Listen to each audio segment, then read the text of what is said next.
Hey guys, so today I'm gonna be looking at something is very wrong story. So yeah, let's just get right into the video. This happened almost 30 years ago, but I remember like it was yesterday. I was probably 8 or 9 at the time and had been at a store buying candy for the weekend with a girl from next door. She was 1 year younger than me. A car stopped and the man inside opened the passenger door and asked me and my friend to get in the car.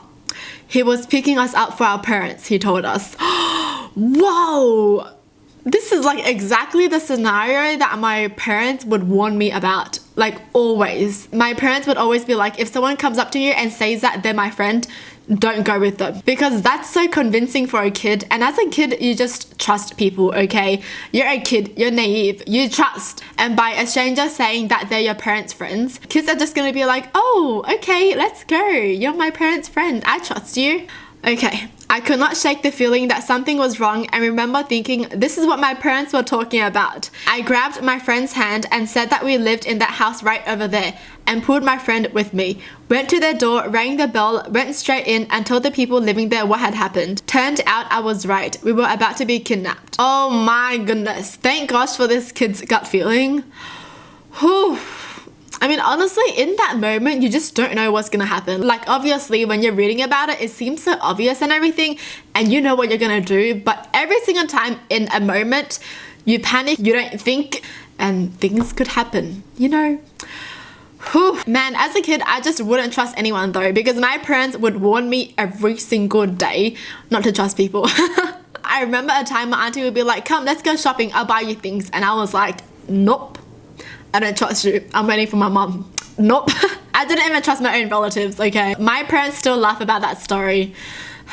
My grandparents were driving up a steep mountain road behind a logging truck when my grandmother started having a mild panic attack. She just kept saying, something's not right, pull over. We need to pull over. So my grandpa did and settled her down. After a few minutes, she was fine and they kept driving. A mile or two up the road, the load of trees had come loose and spilled off the truck. This is my biggest nightmare.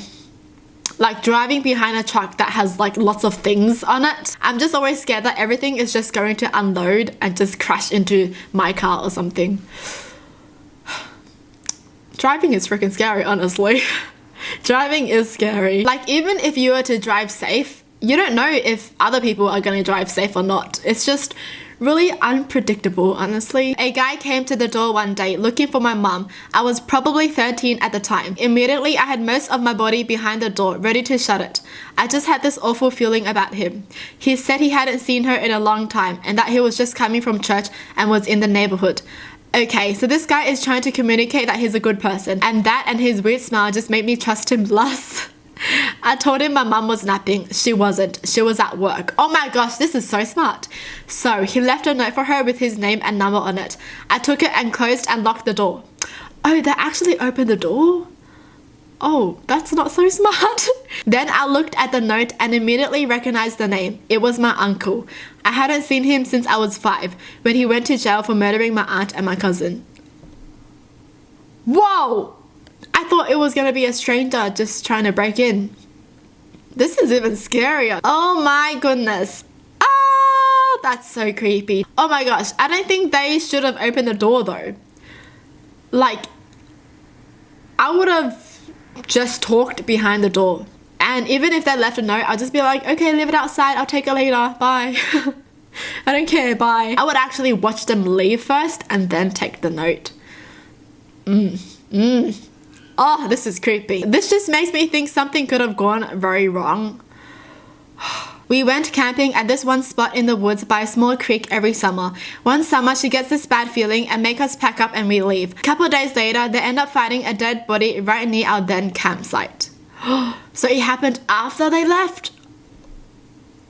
Oh my goodness. That's crazy. Oh, thank gosh. Thank gosh for the gut feelings, okay? I was at a party when I was in college when 2 older dudes showed up. The place was packed and most people were drunk. I noticed something was off about them. They never smiled and weren't really talking to anyone. Finally, someone accused them of feeling around in the back pocket and it turned out they were lifting wallets from drunk college kids. Oh my gosh. Jeez. Honestly, I would probably be like the first person to like notice things about people because I'm just always looking around. I'm just always looking around my surroundings and just sensing like what's going on, you know. It's actually pretty annoying when you get a feeling about someone, but you just don't know what it is and what to do, but you just have that feeling about them, but they aren't even doing anything yet. My sister was 18 years old and bought a horse from a guy who was married and 47. My parents liked the guy and became friends with him and his wife. I knew something was up because he and my sister would talk constantly on the phone. My mum actually asked his wife if that was cool and she said it was totally fine, and he did this a lot with other kids who needed horse advice. Oh. Yeah, my parents wanted to send my sister to stay with this guy for a whole summer so she could ride and show horses. I told them the relationship was clearly inappropriate and not to do it. They were like, if the wife doesn't mind, then who cares? I mean, it's not, what? Oh, what the? I'm just so confused by the parents, honestly. Like, if someone is sensing something and they give you a warning, I will take it seriously. Especially if you're sending your kid there. Okay. Within 2 months, he had left his wife. Within 4 months, they were engaged. 4 months after that, they got married. And 1 week after that, my sister was pregnant. Whoa! See, that's what happened. That was fast. So all those phone calls, they were just talking, and I guess the sister fell for him. And he's not even good looking or rich. Just a gross, hideous hillbilly with leather for skin and 3 teeth. Good job, baby sis. Okay, they just roasted that dude. Maybe he just kept sweet talking and she just fell for him, you know, because, oh, he's such a nice person. He's such a nice guy. He likes me for who I am. He just loves me. He just understands me. It was 1:30 a.m, raining. I was riding my motorcycle down a 4-lane road, 2 lanes each direction with a middle turn lane. I saw a car approach a stop sign perpendicular to me in the parking lot of a bar and thought to myself, he's going to turn left in front of me. I was going 45 miles per hour, let off the throttle, and about 200 to 250 feet from him. He did exactly what I thought he was going to do. Grabbed my front and rear brakes, back tire locked up, and kicked out to the left. I had maybe 40 to 50 feet in which I would either high side in front of the car and likely be ran over, slam into the driver door or rear driver door, or jump off to the right in a tuck and roll fashion. I jumped and my motorcycle slammed into the rear driver's side of his car.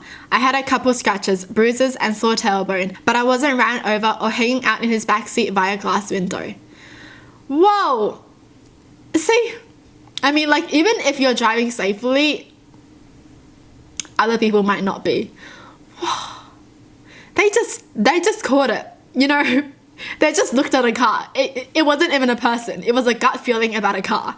And they were just like, not this car. Not so much something very wrong here, but a bunch of my friends wanted to go to this party when I was like 20. I was sort of like, I don't know, I really don't want to go to this place with these people.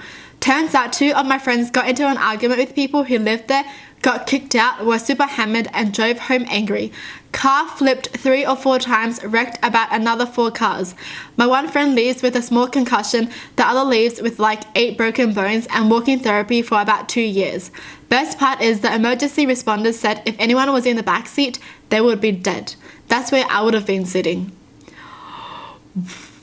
Whoa, thank gosh. It's crazy when I read these kind of stories because I'm just like, that's crazy. I'm just so speechless right now. My mum had one. I was there with my brother, but we didn't believe her at the time. 3 years ago, my brother, my sister, and I were supposed to meet at mum's place for dinner at 7. My mum and my sister are very close, her being the firstborn, the only girl, and us being a Lebanese family. Anyways, they talk throughout the day quite a bit, daily. Around 6:30 p.m, my sister is not answering phone calls or texts. My brother and I think she's asleep or just doing whatever, and it's nothing to worry about.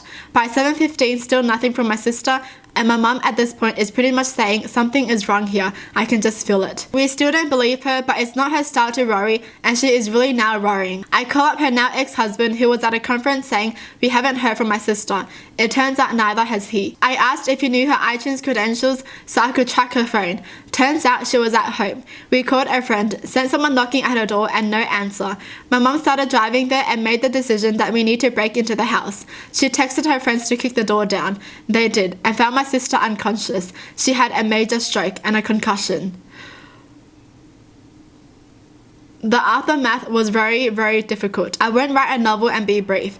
Major stroke, concussion, and required open heart surgery. Was told she may never talk and will likely be a vegetable, and if we wanted to proceed with the surgeries. We did. She's alive. She talks. She can walk with a cane and will at some point walk without a cane. Thank gosh, you know, thank gosh for the mum. And thank gosh for them not giving up on her. Jeez, that's crazy. Oh, that's freaking crazy. This just makes me think what would have happened if they didn't go. Like, what would have happened if they were like a little bit later, you know? Well, that's it for the video. Hope you guys enjoyed. Tell me in the comments down below what your thoughts are. And as always, thanks for watching. Hope you guys liked it. And I'll see you guys next time. Bye!